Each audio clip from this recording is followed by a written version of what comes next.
everyone, welcome to the channel YK Star Chemistry. Today we will discuss some numericals on second order reaction. तो पढ़ते हैं. A second order reaction where A is equal to B is 25% completed in 300 seconds. How long will the reaction take to be 50% completed? आपको reaction दी है जिसके अंदर जो आपके A is equal to B, इसका मतलब क्या है कि आपका सेम टाइप का रिएक्टेंट है. ये हमने पढ़ा था 2A किसमें चेंज हो रहा है आपका प्रोडक्ट के अंदर. तो यहां पे हमें पता है कि for second order reaction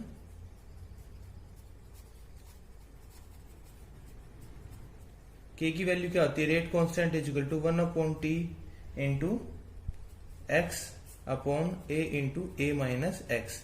rate constant ऐसे फाइंड आउट करते हैं इस फार्मूला से हम. तो हमें क्या दिया गया है कि x is equal to 25%. x क्या है कि आपका इतना प्रोडक्ट है वो फॉर्म हो चुका है. तो इसको हम क्या लिख सकते हैं 25/100 ऑफ A, क्योंकि जो आपका रिएक्टेंट है वो A है. सपोज कर लिया हमने रिएक्टेंट, तो प्रोडक्ट आपका क्या x बनता है. तो x दिया है ना 25% दिया है, तो ये हो गया हमारे पास 0.25 A at time is equal to 300 seconds. 300 second जब हुए हैं तो उस दौरान आपका x इतना फॉर्म हो चुका है. और उसने पूछा है कि t हाफ क्या होगा. t 50% दिया है, तो t हाफ क्या होगा. तो इसके लिए हमें क्या फाइंड आउट करना पड़ेगा. सबसे पहले k की वैल्यू फाइंड आउट करेंगे. तो k कैसे होगा. k is equal to 1/T. t कितना 300 इंटू एक्स क्या है 0.25 A upon a into a minus 0.25 A. इस तरीके से हम इसको सोल्व आउट कर सकते हैं. a से कैंसिल आउट हो जाएगा तो हमारे पास बचेगा 1/300 इंटू a माइनस 0.25 A क्या होगा हमारे पास 0.75 A. ये किसके बराबर आएगा इज इक्वल टू, ये 0.25 भी था हमारे पास, तो 0.25 ये कैंसिल आउट हो जाएगा 3. तो हमारे पास आएगा 1/900 A. ये हमारे पास किसकी वैल्यू आ गई है. रेट कांस्टेंट की वैल्यू आ गई है. अब रेट कांस्टेंट आ गया. अब हमें T 50% फाइंड आउट करना है. अब T 50% आप इस फार्मूले से भी कैलकुलेट कर सकते हैं. यहां फॉर T 50%. अब देखो यहां पे क्या होगा. x की कितना हो जाएगा a/2, क्योंकि इसने क्या दिया कि आपका जो x है वो रिएक्शन है वो 50% कंप्लीट हो चुकी है. तो आप इस तरीके से ये फार्मूला लगा के भी कैलकुलेट कर सकते हैं. T50 is equal to 1/K into x की जगह क्या रखेंगे a/2 upon a into a minus a/2. यहां से भी कैलकुलेट कर सकते हैं, या फिर आप डायरेक्ट T हाफ का फार्मूला है T हाफ और T 50% is equal to 1/K into a direct use कर सकते हैं. 1/K K कितना है 900 इंटू A है, तो ये हो जाएगा 1/900 A इंटू A. A से cancel out is equal to 900 seconds. ये क्या होगा हमारे पास, ये 1/K इंटू A होगा 1/900 A इंटू A. A से कैंसिल आउट हो जाएगा, तो इसके बाद ये ऊपर चला जाएगा और हमारे पास आ जाएगा T हाफ 900 सेकेंड्स. तो यहां से हम बोल सकते हैं कि T 50% कितना होगा 900 सेकेंड्स. ये हमारा आंसर है, आ गया. सेकंड न्यूमेरिकल है हमारा कि हमारे पास एक substance A is react with an equimolar amount of B. A B के साथ रिएक्ट करता है और प्रोडक्ट की फॉर्मेशन करता है. A plus B gives product.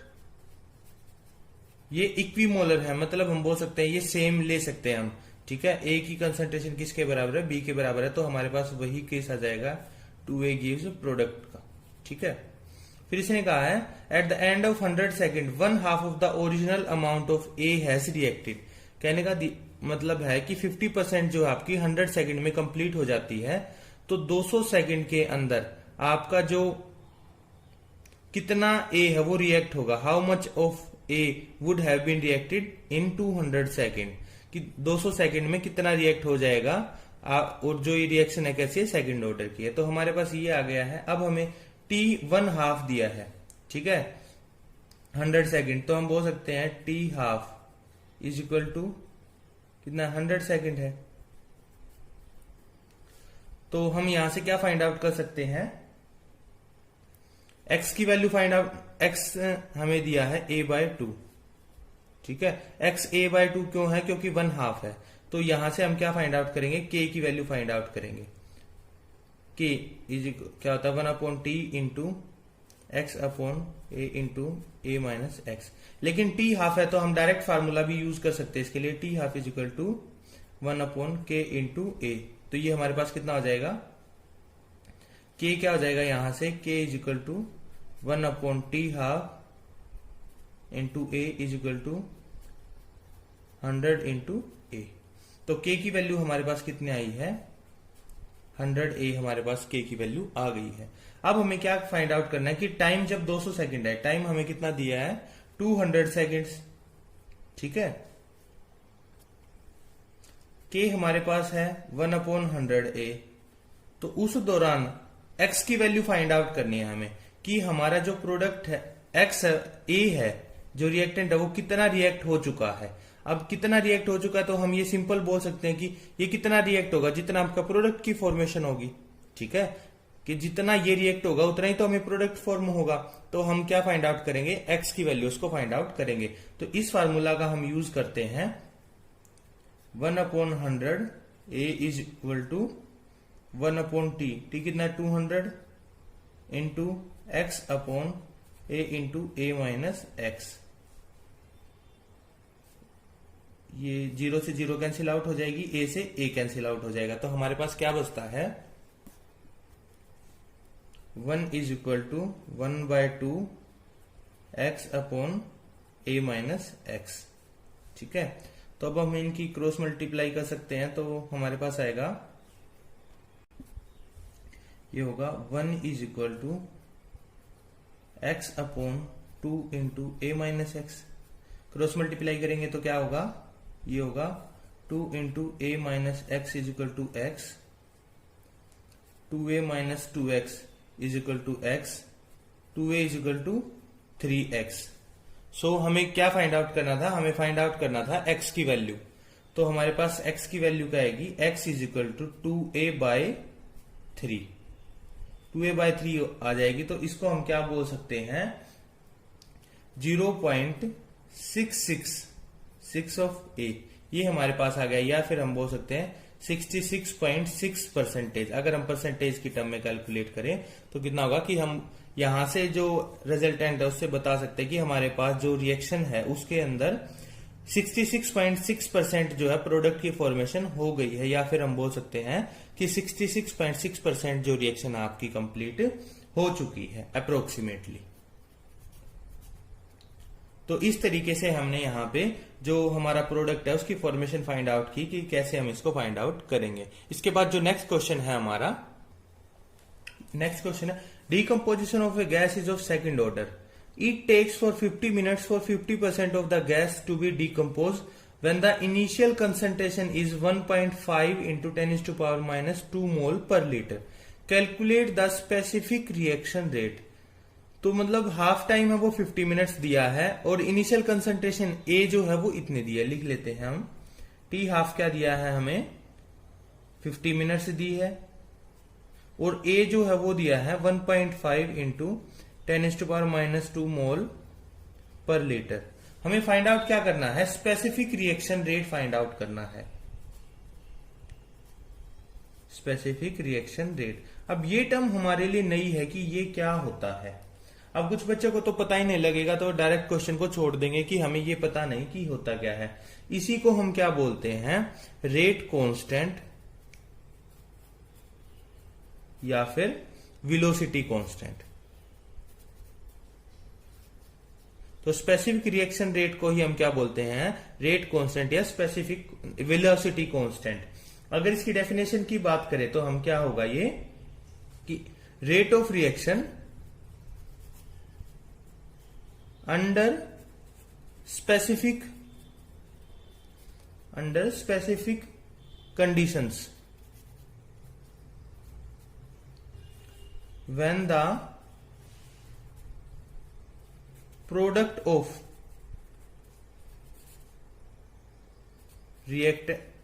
Of concentration of reactant is unity. कहने का मतलब कि जो आपकी रिएक्शन रेट है वो क्या होती है, हमारी rate of reaction is directly proportional concentration of reactant to the power होती है। ठीक है, तो हमने क्या कि जो प्रोडक्ट की कंसंट्रेशन है, देखो rate of reaction is equal to k into, suppose कर लेते हैं हमारे पास ये है ए प्लस बी प्रोडक्ट बन रहा है। ठीक है, तो रेट ऑफ रिएक्शन क्या होगी, के ए इंटू बी।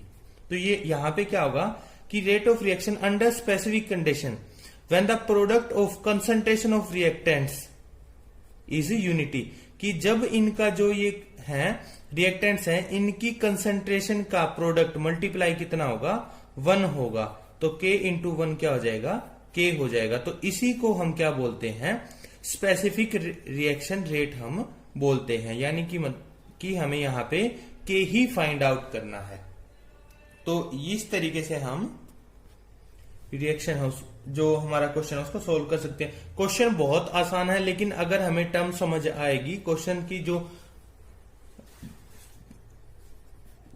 स्टेटमेंट है वो समझ आएगी, तो हम उसको बहुत आसानी से सोल्व कर सकते हैं। अब हम क्या फाइंड आउट करेंगे, के हमें यहां पे फाइंड आउट करना है। तो हमें पता है कि टी हाफ क्या होता है, T half is equal to 1 upon k into a. तो क्या होगा 1 अपॉन के कितना है, के हमें फाइंड आउट करना है। तो यहां से क्या हो जाएगा, k is equal to 1 upon T half into a is equal to 1 upon T half कितना है 50 मिनट्स इंटू ए कितना है 1.5 इंटू 10 टू द पावर -2। तो जब हम इसको सोल्व करते हैं तो ये हमारे पास आएगा 1.33 मोल पर लीटर पर मिनट। तो ये हमारे पास जो आंसर है आ जाता है। तो इस तरीके से हम न्यूमेरिकल्स हैं, इस तरीके से हम जो न्यूमेरिकल्स हैं उनको बहुत आसान तरीके से सॉल्व कर सकते हैं। अगर वीडियो आपको पसंद आई है तो लाइक जरूर कीजिएगा। Thank you.